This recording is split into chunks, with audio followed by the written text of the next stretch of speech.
Feltar clicked his mandibles against his drink glass. The sound echoed in the quiet cantina on Kepler's rest station. The ice in his drink had melted hours ago, but he did not care. His dark eyes stared at nothing while his mind went back to memories he wished he could forget. A young reporter sat down across from him. She was human, with bright eyes full of curiosity. "You're Veltar, right? The one who saw the human war?" Veltar's scale shifted color slightly. It was a sign of stress among his people. "I do not like to talk about it." "Please," the reporter said. "People need to know what really happened. The official reports don't tell the whole story." Veltar looked at her for a long moment. She was so young, so eager, like the humans had been before everything changed. "You want to know about the human war engine? About why we call it a nightmare?" The reporter nodded quickly and pulled out her recording device. Veltar's mandibles clicked again. "Then I will tell you. But you must understand something first. Before the war, I thought I knew humans. I thought they were weak. I was wrong about everything." 6 months before the war started, Veltar served as a military observer on the human trade ship called Peaceful Current. His job was simple: watch the humans, learn their ways, report back to his government about their military strength.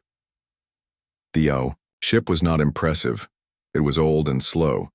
Most of the space inside was used for cargo, not weapons. The crew was small, only 12 humans total. Veltar thought his people could take a ship like this easily. Captain Hyunwoo was a quiet man, in his 40s. He had gray hair at his temples and kind eyes. Every morning he would walk through the ship and ask each crew member about their families. He remembered everyone's children's names. He knew when someone's parent was sick. Veltar wrote in his reports that the captain seemed more like a father than a military leader. The ship's engineer was named Dae-hyun. He was always making jokes and laughing. His workstation was covered with pictures of his daughter. She was maybe 8 years old, with pigtails and a big smile. During breaks, Dae-hyun would show anyone who would listen videos of her school plays and piano recitals. Veltar noted that human military personnel seemed to lack proper focus and discipline, so Young worked in communications. During the night shifts, she would teach cooking to alien crew members who wanted to learn. She was patient and kind, even when someone burned the food or added too much salt. She would tell stories about her grandmother's recipes while they cooked together. Veltar observed that humans seemed to view their workplace as a social gathering, rather than a military operation. The most surprising crew member was Jin-ho, the weapons specialist. In any other species, the person in charge of weapons would be the most aggressive and dangerous. But Jin-ho was the gentlest person Veltar had ever met. He spent his free time growing small plants in the ship's garden area. He would talk to the plants while he watered them. When Veltar asked him about this, Jin-ho smiled and said, "All life is precious. These plants remind me what I'm really protecting." For 3 months, Veltar traveled with these humans. He watched them work and live together. They shared their food freely. When one person was sad, the others would comfort them. When someone made a mistake, they would help fix it instead of punishing them. They seemed to care more about each other than about profit or efficiency. Veltar wrote detailed reports about human weaknesses. They were emotional and distracted. They wasted time on personal relationships. Their technology was good, but not amazing. Their ships prioritized cargo space over weapons. Their soldiers carried medical supplies to help enemies who were wounded. They seemed to view war as something sad and terrible, not glorious. Other alien species on the ship seemed to agree with Veltar's assessment. The humans were nice, but they were not dangerous. They made good trading partners because they were honest and fair. But if it came to a fight, they would not last long against serious military forces. There were some things that confused Veltar, but he did not think they were important at the time. The humans maintained communication networks that connected all their colonies. They shared resources freely, even with alien settlements that were struggling. Every human ship, no matter how small, carried detailed maps of the entire galaxy. Human children learned games that looked like military tactics, but the humans called them strategy games and said they were just for fun. Human entertainment was also strange. Their books and movies were full of stories about weak people who somehow defeated stronger enemies. They seemed to love tales about farmers who became heroes, or children who saved the world, or small groups who fought against impossible odds, and won. Veltar thought this showed that humans lived in fantasy instead of reality. The humans also had odd habits. They would remember the birthdays of people they had only met once. They kept pictures of family members everywhere. They would work extra hours to help a colony they had never visited before. They treated their ship's computer system almost like a pet, giving it a name and talking to it kindly. Veltar noticed that human children learned about history differently than other species. While most aliens learned about their great military, victories and conquests, human children learned about people who had fought to protect others. They studied medics who ran into danger to save enemies. They learned about soldiers who shared their food with hungry civilians. They read about leaders who sacrificed themselves so others could live. At the time, Veltar thought this made humans weak. He believed that proper military education should focus on strength and victory, not on sacrifice and protection. He wrote in his reports that human military culture was too soft and emotional to be effective in real warfare. The humans also maintained what they called cultural exchanges with every species they met. They would learn alien languages, try alien foods, and listen to alien music. They seemed genuinely interested in other civilizations, not just in what they could gain from them. Veltar observed that this made them popular with many species, but he did not think it made them militarily valuable. Everything changed on a Tuesday morning. Veltar remembered the exact day because it was when his entire understanding of humans proved to be completely wrong. Captain Hyunwoo was in the mess hall, sharing breakfast with the crew as always. So Young was teaching a Zephyrian crew member how to make Korean soup. Daehyun was showing new pictures of his daughter's latest school project. Jinho was gently repotting a small flower that had outgrown its container. Then the emergency communication alert sounded. So Young ran to her station to receive the message. The entire ship went quiet as they waited. Veltar could see the color drain from So Young's face as she read the report. "Captain," she said, and her voice was different, colder. "It's from New Busan Colony. They're under attack. The hegemony invaded 6 hours ago. New Busan was a human farming colony. It had maybe 50,000 people, mostly families who grew food for other colonies. They had no military bases, no weapon factories, no strategic value, except as a source of grain and vegetables. The change in the humans was immediate and terrifying. Captain Hyunwoo's kind eyes became hard as stone. The gentle smile disappeared from his face. When he spoke, his voice was calm, but there was something underneath it that made Veltar's scales turn cold colors. So Young, open a channel to all human vessels in this sector. Priority Alpha. Daehyun, calculate jump coordinates for the fastest route to New Busan. Jinho, begin weapons system diagnostics. "Sir," Jinho said, and his voice was no longer the gentle tone he used with his plants. "Our weapons are designed for defense against pirates, not military assault." Captain Hyunwoo looked at him with eyes that seemed to see through everything. "Then we'll have to be creative." Daehyun had stopped looking at pictures of his daughter. Instead, he was pulling up technical manuals and weapons specifications on his screen. His hands moved with sudden precision and speed. "Captain, I can modify our cargo manipulators into kinetic weapons. Give me 4 hours. "You have 2 hours, the captain said. So Young was already talking to other ships, but she was using words and codes that Veltar had never heard before. The cheerful cooking teacher had become someone who could coordinate multiple vessels across vast distances with military efficiency. Within minutes, the mess hall had been converted into a tactical planning center. The cooking area became a communications hub. The cargo holds were being emptied and reconfigured. Crew members who had been laughing and joking were now moving with purpose that seemed almost mechanical. But the most frightening change was in their eyes. The warmth was still there, but it was now focused into something that burned like a star. They were not angry.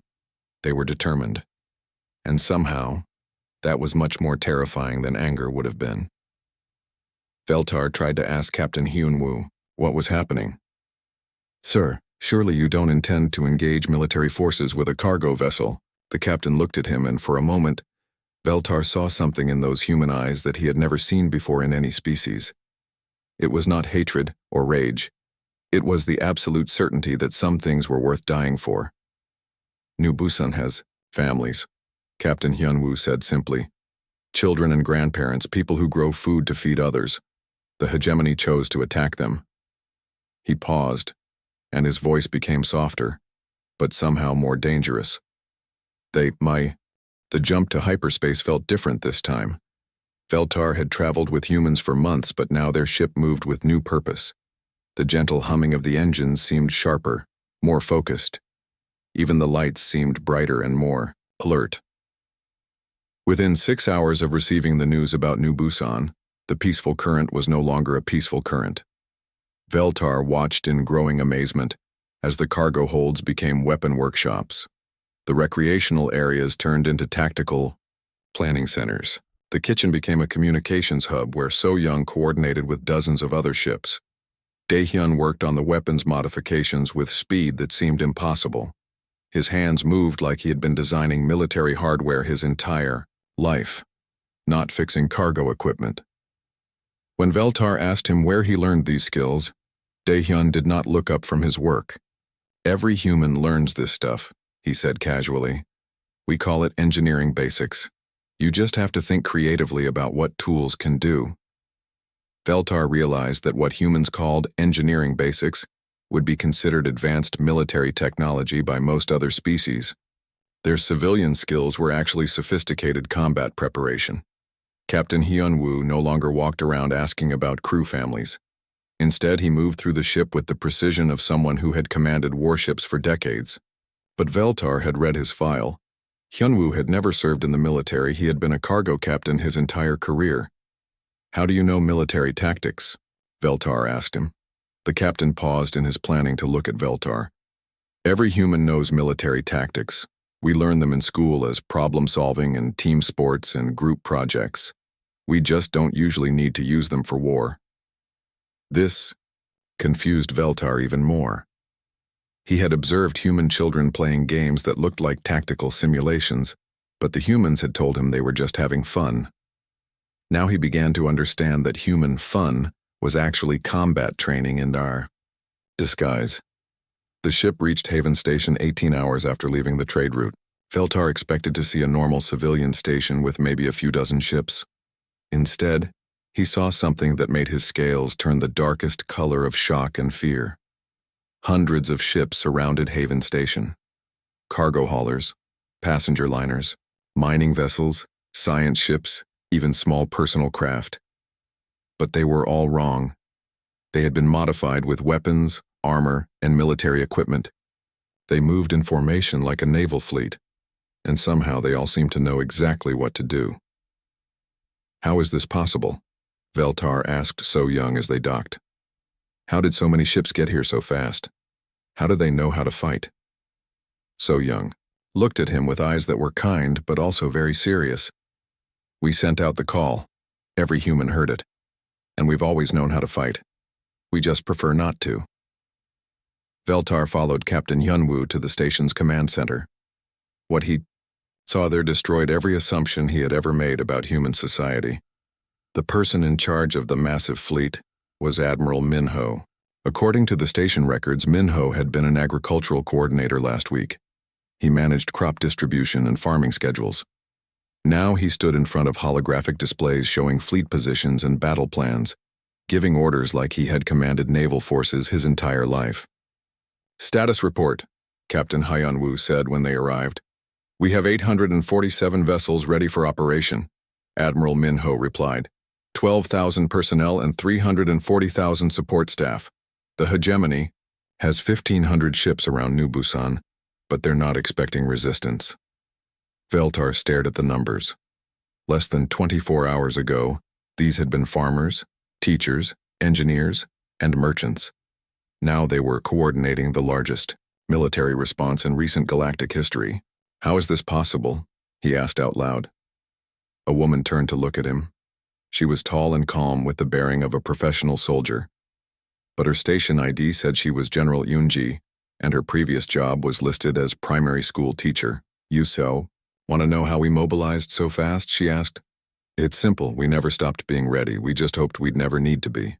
General Yunji led Veltar to another section of the command center, where he met more impossible people. Colonel Taewan had been a doctor last week. Now he was designing biological weapons that would disable hegemony forces without causing permanent harm. Commander Yujin had been a poet. Now her words coordinated fleet movements across multiple star systems. "This doesn't make sense," Veltar said to Commander Yujin. "You write poetry about flowers and sunsets. How do you know about military strategy?" Yujin smiled, and her smile was both gentle and terrifying. "Poetry is about understanding how everything connects. Military strategy is the same thing. You look at all the pieces and find the pattern that brings victory." She paused.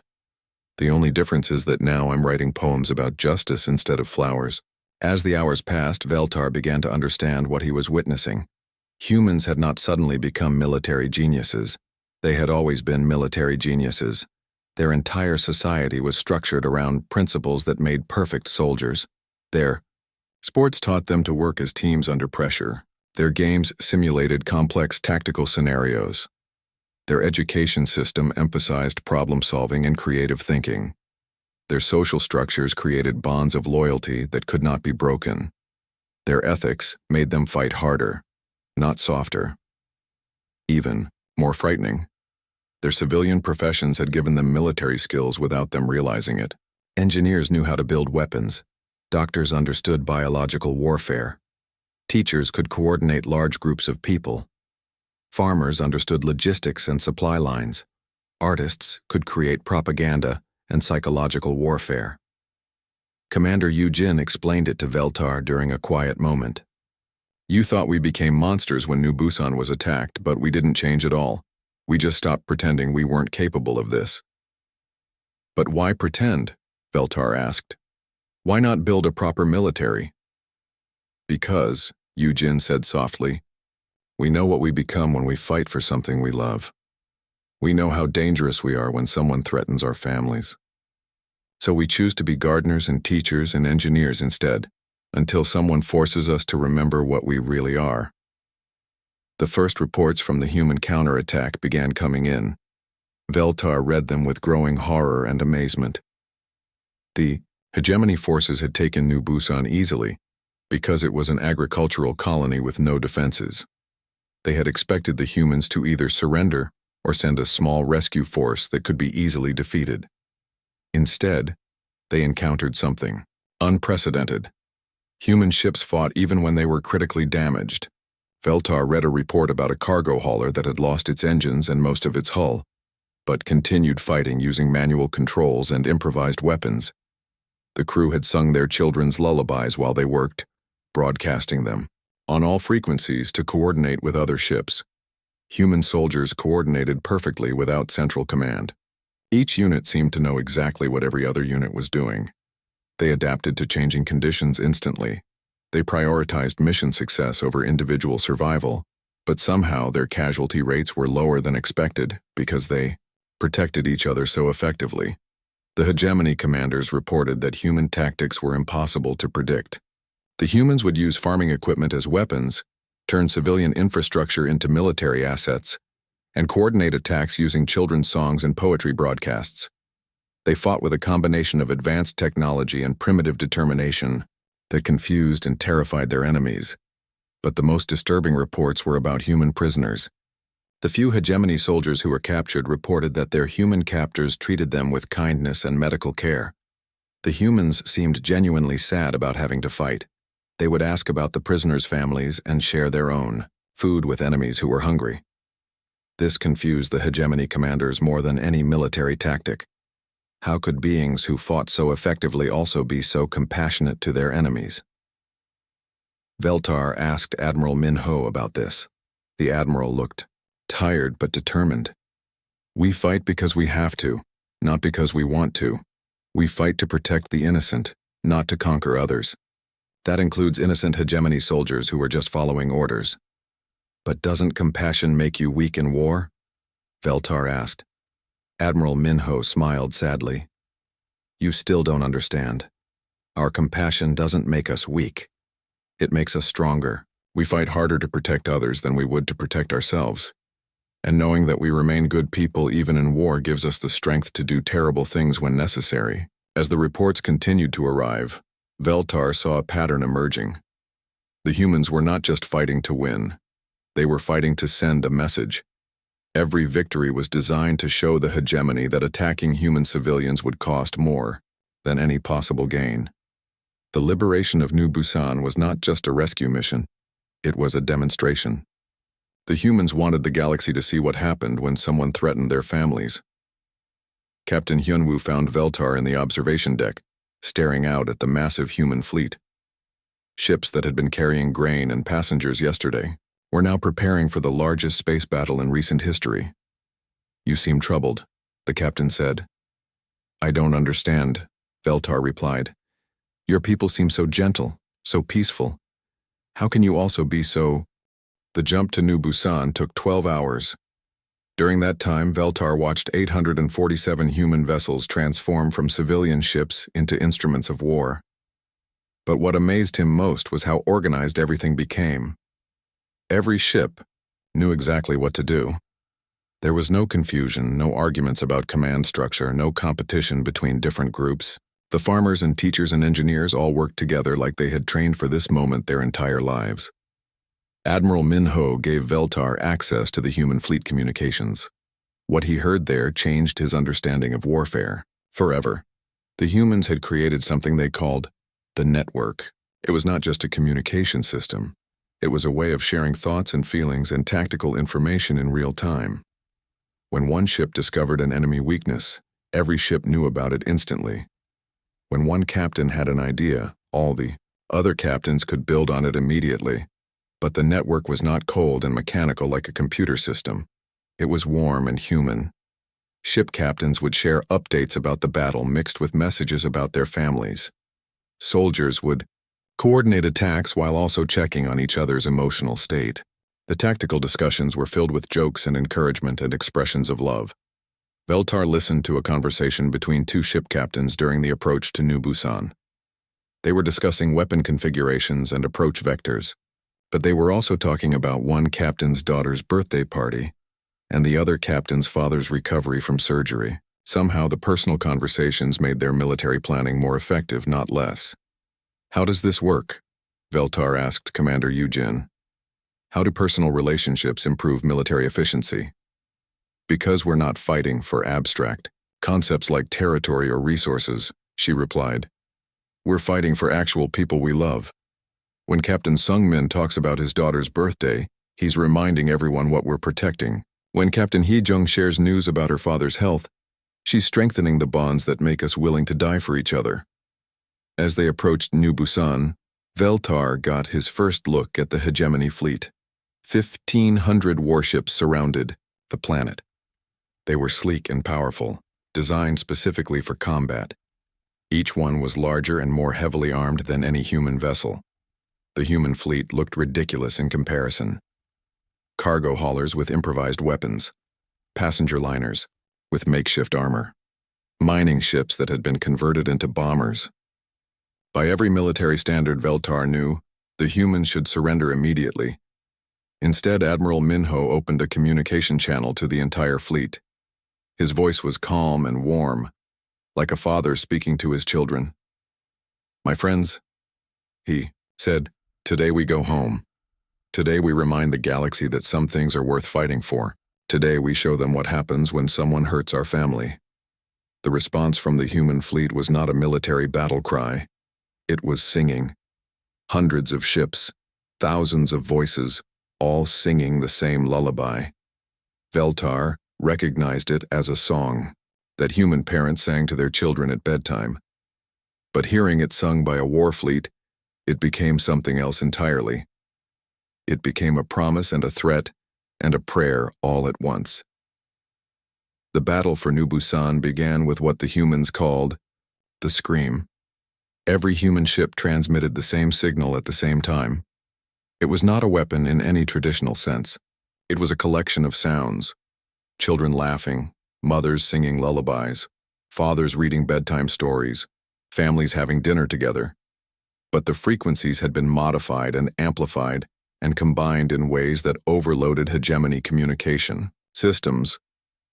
Veltar watched on the tactical displays as 1,500 enemy warships suddenly went silent.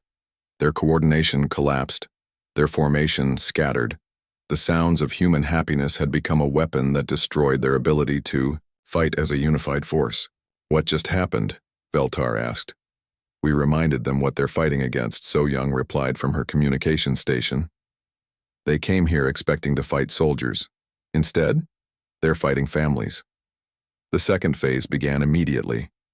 The human fleet moved forward, and Veltar saw something that defied everything he knew about space warfare. The human ships did not attack in formation. They did not follow traditional tactical patterns. Instead, they moved like a school of fish or a flock of birds.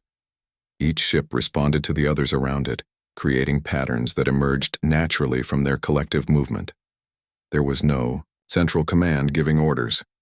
Each captain made decisions based on what they could see and what the network told them about the overall situation. The result was a form of warfare that was both completely coordinated and totally unpredictable. Hegemony. Ships would target what looked like the command vessel, only to discover that every human ship was a command vessel. They would prepare for a frontal assault, only to find human ships attacking from directions that should have been impossible. They would concentrate their firepower on the largest human ships, only to be destroyed by tiny converted civilian craft. At Veltar watched a cargo hauler that had been carrying grain the previous week ram itself into a hegemony battleship 3 times its size. The impact destroyed both ships, but the explosion created a gap in the enemy formation that 20 other human vessels immediately exploited. The cargo hauler's captain had transmitted a final message before impact. "For the children of New Busan, tell my daughter that Daddy kept his promise."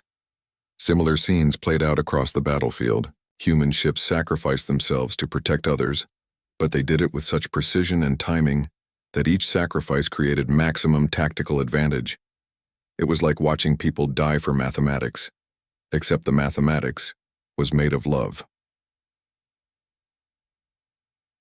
Third phase was the most terrifying. Human marine forces landed on New Busan to liberate the colony. Veltar watched the ground assault through drone feeds, and what he saw there haunted him for the rest of his life. The hegemony had not just invaded New Busan, they had tortured and killed civilians. They had burned the schools and hospitals. They had made examples of families who tried to resist. The human Marines discovered evidence of atrocities that violated every principle of civilized warfare, and that was when Veltar saw what humans became when someone hurt their children. The Marines moved through the colony with mechanical precision, but their communications revealed emotional states that were beyond anger or rage. They had become something primal and focused and absolutely relentless. They cleared buildings with efficiency that seemed superhuman. They coordinated attacks with timing that seemed telepathic, but they also stopped to comfort surviving civilians. They shared their medical supplies with wounded enemies. They sang lullabies to traumatized children, while simultaneously calling in tactical strikes on enemy positions. Marine Captain Zhong Huan found a hegemony officer who had been torturing human prisoners. The officer expected to be killed immediately. Instead, Captain Zhong Huan treated his wounds, gave him food and water, and made sure he was comfortable. Then he calmly explained what was going to happen next. "You hurt children," Captain Zhong Huan said in a voice that was both gentle and terrifying. "You killed families who were just trying to grow food for others, so now you're going to help us make sure this never happens again." "How?" the officer asked. "You're going to go back to your people. You're going to tell them what you saw here today.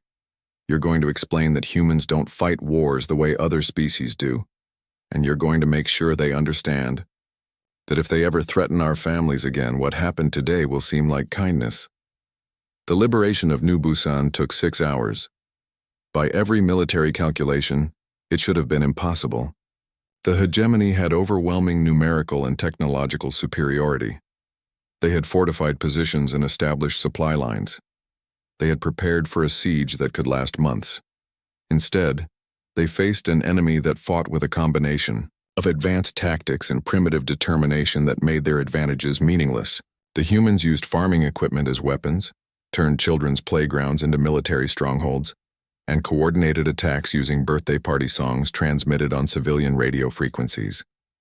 But the most demoralizing aspect for the hegemony forces was the realization that they were not fighting soldiers. They were fighting parents and teachers and doctors who had become temporarily terrible in order to protect something precious. When the battle ended, Veltar walked through the liberated colony with Captain Hyunwoo. The destruction was extensive, but human rescue teams were already working to rebuild. Engineers were restoring power and water systems. Doctors were treating wounded civilians and enemy prisoners with equal care. Teachers were setting up temporary schools in buildings that had been used as military bunkers hours earlier. "How do you do this?" Veltar asked. "How do you transform from warriors back into civilians so quickly?" Captain Hyunwoo was helping to carry supplies to a makeshift hospital. "We don't transform," he said. "We're always both. We're always ready to be what the situation requires. Today it required warriors. Tomorrow it will require builders and healers and teachers again." A hegemony commander who had been captured during the battle was being held in the colony's community center. Veltar expected him to be bitter and angry about his defeat. Instead, he seemed confused and frightened. The news of the hegemony's full mobilization spread through human space in hours. 50,000 warships, 200 worlds committed to total war, weapons designed to crack planets, the largest military force in galactic history, all focused on destroying humanity. Veltar expected the humans to panic. He expected desperate attempts at negotiation or mass evacuations to distant sectors. Instead, he witnessed something that would haunt his dreams for the rest of his life. Humanity woke up. Within days, every human world transformed. Veltar traveled with Admiral Minho's fleet as they coordinated the mobilization, and what he saw defied everything he understood about civilization and warfare. On New Sol, children helped convert factories from producing consumer goods to manufacturing weapons. They sang work songs while they assembled components for ships that would carry their parents into battle. Their teachers showed them how to calculate trajectories and design armor plating as part of their mathematics lessons. On Pusan Prime, elderly grandparents took over essential services so younger adults could join the military. They ran power plants and water treatment facilities and food distribution networks with efficiency that impressed professional engineers. When Veltar asked one grandmother how she knew how to manage a fusion reactor, she smiled and said, "I raised 6 children and managed a household for 40 years. A power plant is just a bigger family to take care of." On New Jeju, artists and musicians coordinated propaganda efforts that reached across the galaxy. But their propaganda was not about hatred or conquest. It was about protection and love and the bonds that held families together. They created songs that made other species want to help humanity, and stories that made hegemony soldiers question what they were fighting for. Every human colony became a fortress, but they were fortresses built on love rather than fear.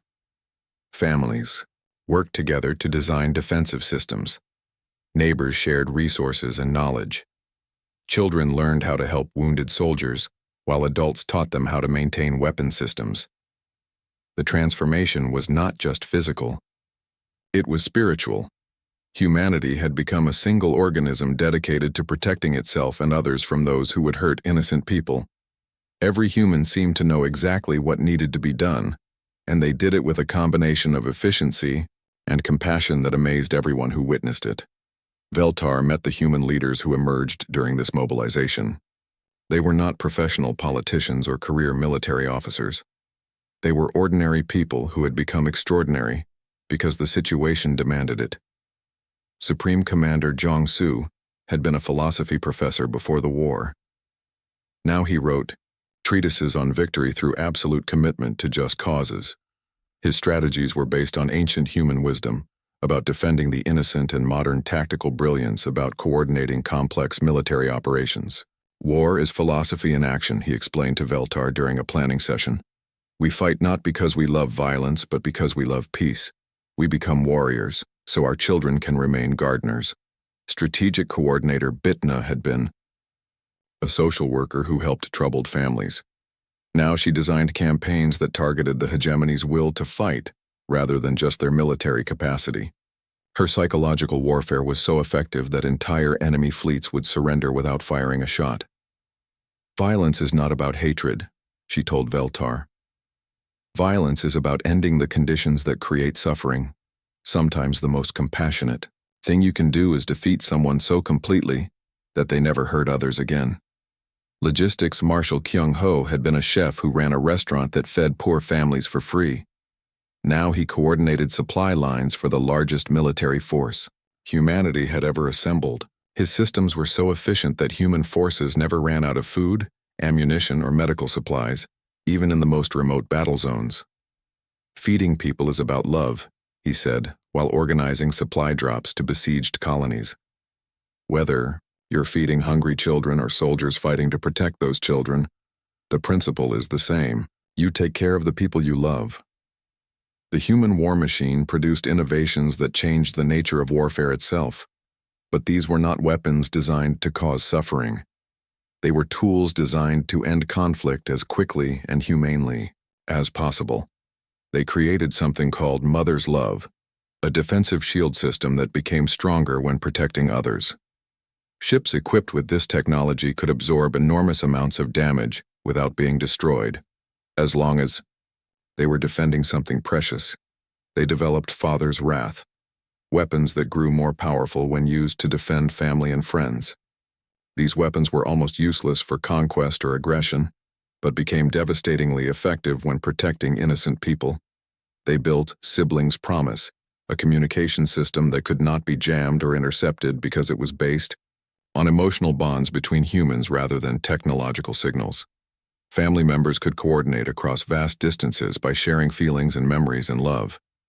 But the most terrifying innovation was something they called the network. It was an evolution of the tactical coordination system Veltar had observed at New Busan. Now it connected every human in the galaxy into a single consciousness that preserved individual creativity while enabling perfect group coordination. Veltar was given limited access to the network during a planning session. What he experienced there changed his understanding of what it meant to be alive. He could feel the emotions of millions of humans. Parents worried about their children. Children missed their parents. Soldiers were afraid but determined. Civilians were sad but hopeful. And underlying all of these individual feelings was a shared purpose that burned like a star. Protect the innocent. Defend the weak. Make sure love triumphs over hatred. How is this possible? Veltar asked Commander Yujin after he disconnected from the network. Because we're family, she replied simply. All of us. Every human is connected to every other human through bonds of love and shared purpose. The network just makes those bonds visible and useful for coordination.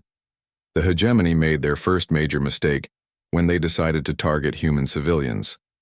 They believed that attacking non-combatants would break human morale and force a quick surrender. Instead, it removed the last constraints on human warfare. Veltar was present when Admiral Minho received reports of the hegemony's civilian massacres on 3 outer colonies. He watched the Admiral's face as he read about families burned alive, children tortured for information they did not have, elderly people executed for refusing to reveal military secrets they did not know. The Admiral was quiet for a long moment. When he spoke, his voice was soft and calm and absolutely terrifying. Send a message to all human forces, he said. The hegemony has chosen to make this a war against families. They have decided to target children and grandparents and innocent people. Therefore, we are no longer bound by conventional rules of warfare. We are now fighting for the survival of everything we love. The change in human tactics was immediate and devastating. They stopped trying to capture enemy territory and started focusing on ending the hegemony's ability to threaten anyone ever again. They stopped taking prisoners and started sending survivors back with messages about what happened to those who hurt innocent people. But even their unlimited warfare was conducted with a moral precision that confused and terrified their enemies. They would destroy hegemony military installations completely, But they would also drop medical supplies for enemy civilians. They would eliminate every hegemony leader who had ordered attacks on human families, but they would adopt orphaned, enemy children and raise them as their own. The Battle of Seven Suns became the turning point of the war. The hegemony committed their largest fleet, 12,000 ships, to a single engagement designed to break human resistance once and for all. They chose a star system with 7 stars to prevent human ships from using hyperspace to escape.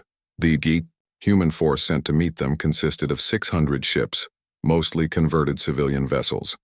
By every military calculation, it should have been a massacre. The hegemony had overwhelming superiority in numbers, firepower, and tactical position.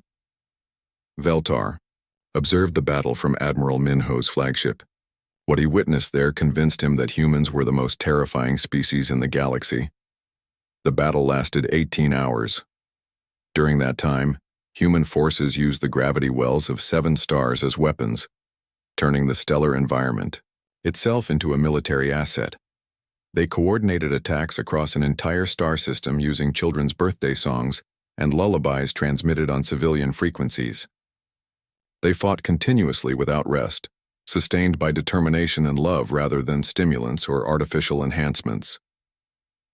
Individual human ships performed actions that should have been impossible. A cargo hauler used its magnetic cargo grips to tear apart an enemy battleship. A passenger liner rammed itself through the center of an enemy formation, broadcasting messages of love and protection while its hull burned around the crew. But the most devastating moment came when a human child's birthday party song, transmitted from a colony ship, created a resonance frequency that overloaded every enemy shield generator in the system simultaneously.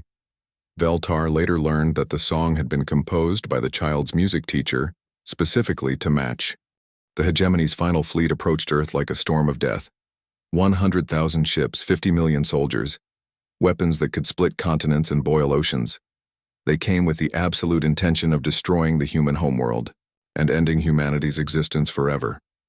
Veltar watched from the command center on Luna Station as the enemy armada emerged from hyperspace. The scope of their force was beyond anything in galactic history. They had committed every resource, stripped every world, conscripted every available soldier for this single, ultimate assault. "Surely now you will negotiate," Veltar said to Admiral Minho. "Surely now you will seek terms to save your world, Admiral." Minho looked at him with eyes that held the calm certainty of someone who knew exactly what was going to happen. "Negotiate? Why would we negotiate? They came to our home." In the hours that followed, Veltar witnessed the final transformation of humanity. This was not the conversion of farmers into soldiers that he had seen before. This was the evolution of an entire species into something that had never existed in the galaxy's history.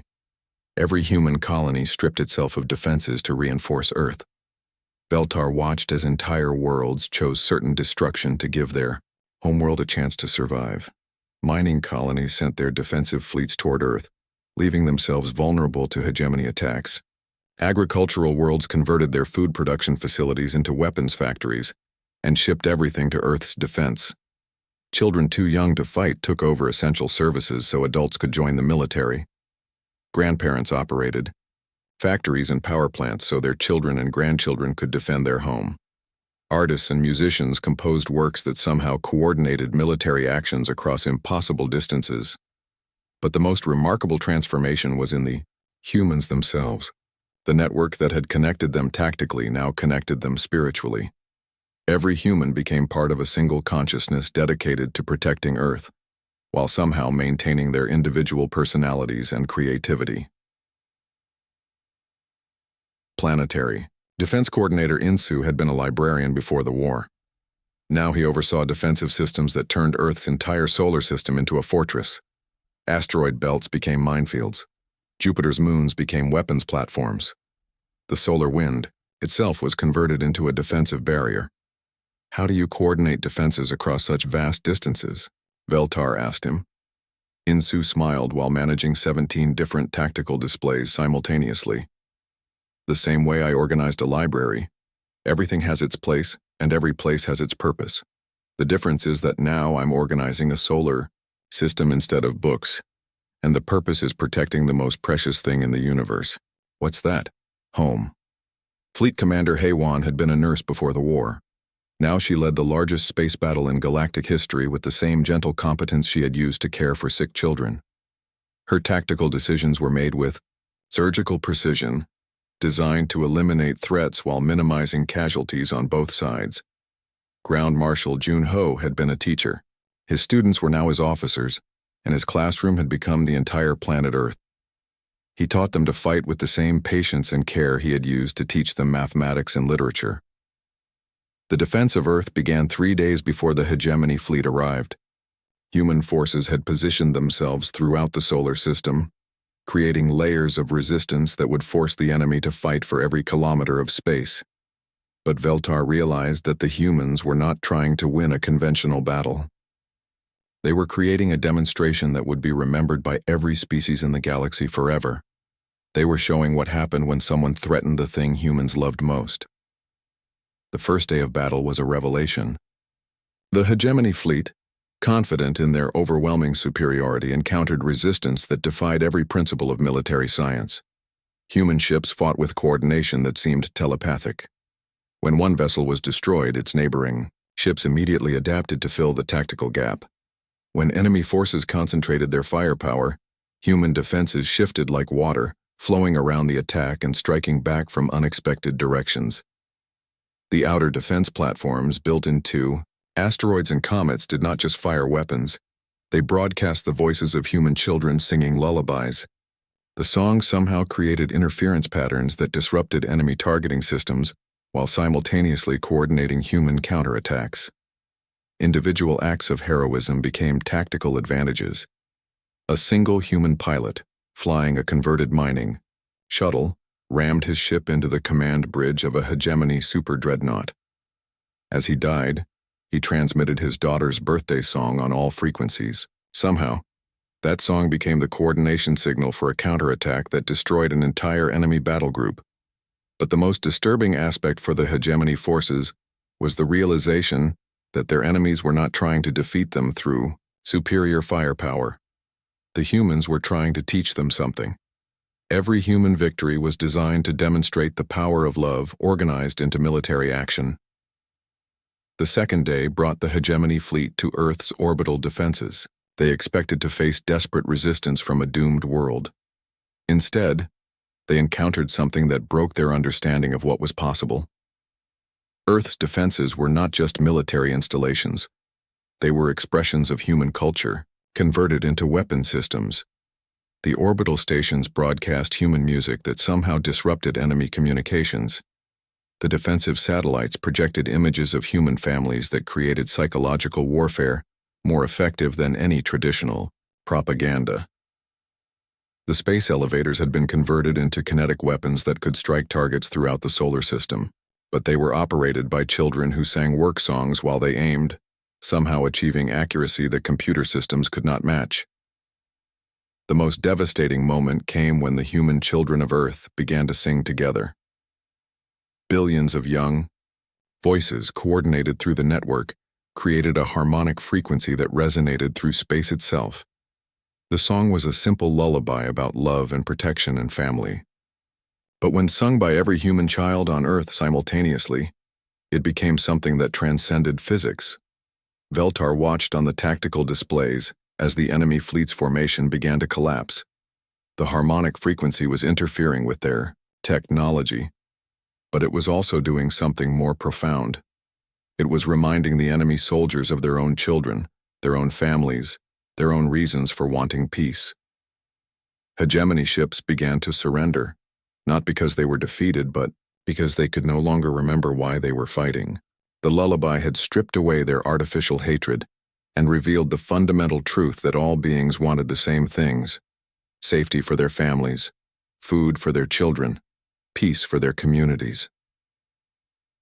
The third day should have been the final assault on Earth itself.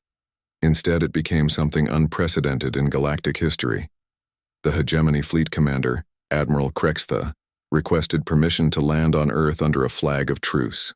He came not to negotiate surrender terms, but to understand what he had encountered. Veltar was present when Admiral Krextha met with Supreme Commander Jong-Su in a small garden outside Geneva. The contrast was striking. the alien military leader, in full battle armor, and the human philosophy professor in simple clothes sitting beside a flower bed. "I have fought wars across the galaxy for 40 years, Admiral Krextha said. "I have conquered worlds and defeated species that were stronger and more advanced than yours, but I have never faced anything like this. What are you?" "Supreme Commander." Jiangsu picked a flower from the garden and handed it to the alien admiral. "We are what you become when someone threatens your garden," he said simply. "We are parents who will do anything to protect our children. We are teachers who will fight to preserve knowledge. We are farmers who will defend the right to grow food in peace. But your military coordination, your tactical abilities, your technological innovations are what humans create when we love something more than we fear death." Jiangsu smiled gently. "We did not become monsters to fight you. We became the best possible version of ourselves. We became love organized into action." Admiral Krextha looked at the flower in his clawed hand. It was small and fragile and beautiful. "What happens now?" "Now you go home," Jiangsu said. "You tell your people what you learned here. You explain that humans do not want to conquer anyone or destroy anyone. We want to grow gardens and raise children and create beautiful things. But if someone threatens those gardens, threatens those children, threatens those beautiful things, you become this. We become this." The hegemony fleet withdrew from Earth without firing another shot. Within weeks, the entire hegemony government had collapsed, not through military defeat, but through the realization that their war against humanity was morally unjustifiable. The human war machine that had seemed so terrifying proved to be something even more powerful, a demonstration of what civilized beings could accomplish when they organized their love into effective action. But the most remarkable thing happened in the aftermath. As quickly as they had become warriors, the humans returned to being gardeners and teachers and engineers. The weapons were dismantled, the military formations disbanded, the war songs became lullabies again, yet everyone in the galaxy understood.